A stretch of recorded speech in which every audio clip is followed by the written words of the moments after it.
Um, some of it is a bit corny. Some of it, what you can get some really quick wins, and even though the kid, it's hard to do this. It's hard to describe exactly how it works. But what we did was we actually sent quite a few people away to a couple of what they called institutes. Now, in the case of the maths, that's a good plan. Yeah, that's the word. But they actually came back with a couple of quick ideas that were for quick wins. You know, like I'm thinking here, there was one particular teacher who was, now she was actually an English teacher, so as we went through and the program went up into year 10, she had been avoiding, and she moved from 8 to 9 to 10, and now she was trapped. She couldn't go any further, and she came in. And, you know, the thing that I tried to work on with her was sent her away to a movie making course. And she did all the stuff on movies and, you know, really got it in the end. And the best thing about it, we had a kid in there who wasn't the most academic kid. But I didn't even know this until he showed me, until we got her fired up. Because what happened was, this kid had actually won a competition that was on what was SBS, which was one of the local television stations there, and it was about anti-smoking. And he'd made an anti-smoking movie and actually won this competition.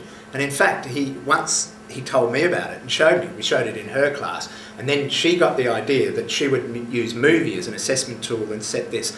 And as I said, it was a little corny because I think that it was a contrived assessment. You know, I don't like the fact that everybody is now making a movie. You know, last week everybody sat down and wrote a pencil and paper based assignment. Now everybody is doing a movie using Movie Maker, and that was the way in which it worked for her.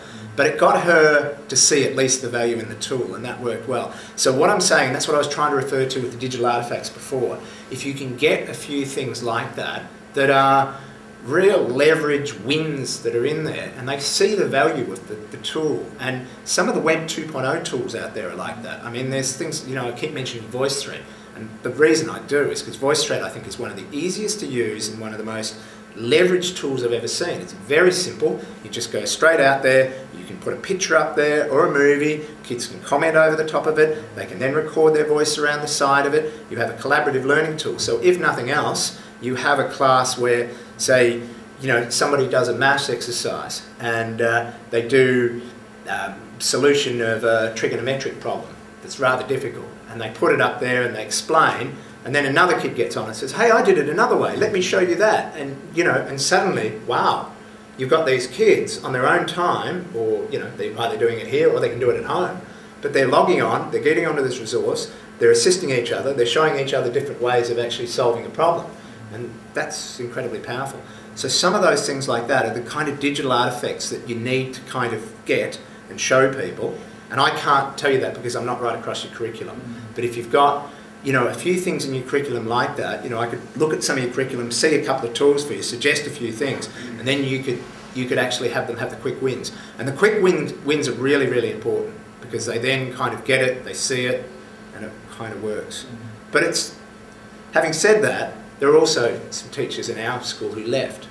You know, I've got to say that. There were some that just didn't see it, really struggled, really had a hard time with it, and just, you know, whatever. Not many.